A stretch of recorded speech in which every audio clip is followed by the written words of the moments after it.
દેડિયાપાડાના આપ ધારાસભ્ય ચૈતર વસાવા અને ભાજપ શાસિત તાલુકા પંચાયતના પ્રમુખ વચ્ચે ઉગ્ર બોલાચાલી બાદ મારામારી થઈ. વાત જાણે એમ છે કે આપના ધારાસભ્ય ચૈતર વસાવાએ દેડિયાપાડા તાલુકા પંચાયતના પ્રમુખ સંજય વસાવાને લાફા ઝીંક્યા હોવાનો સંજય વસાવાએ આરોપ લગાવ્યો છે. આ સમગ્ર મામલો તાલુકા સંકલન સમિતિની બેઠક દરમિયાન બન્યો, જ્યાં ધારાસભ્ય ચૈતર વસાવાએ સાગબારા તાલુકા પંચાયતના પ્રમુખ ચંપાબેન વસાવાને અપશબ્દો બોલ્યા હોવાનો આરોપ છે.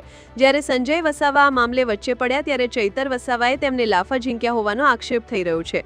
ધારાસભ્યએ મહિલા પ્રમુખને કથિત રીતે એમ પણ કહ્યું હતું કે અમે કહીએ તે પ્રમાણે કામ કરવાનું હું ધારાસભ્ય છું. જે એક અમારા મહિલા તાલુકા પ્રમુખ છે ચંપાબેન વસાવા, એમની જોડે અભદ્ર ભાષામાં વાત કરતા, અભદ્ર ભાષામાં ગાળાગાળી કરતા હું વચ્ચે પડ્યો.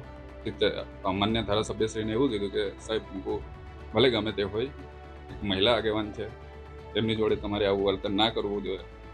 આટલી વાત કરતા ધારાસભ્યશ્રી ઉશ્કેરાઈ જાય છે. મારા પર મોબાઈલ વડે હુમલો કરે છે. મોબાઈલથી હુમલો કરતા થોડી ઝપાઝપી થઈ, પછી માન્ય ધારાસભ્યશ્રી વધારે પડતા ઉશ્કેરાઈ જાય અને મારા પર જાનલેવા હુમલો કાચ દ્વારા કરે છે, કાચના ગ્લાસ દ્વારા, અને ઘણી બધી ધમકીઓ આપીને જાય છે કે તમારા બંને તાલુકા પ્રમુખને હું જોઈ લઈશ, હું આમ કરીશ, એમ કરીશ.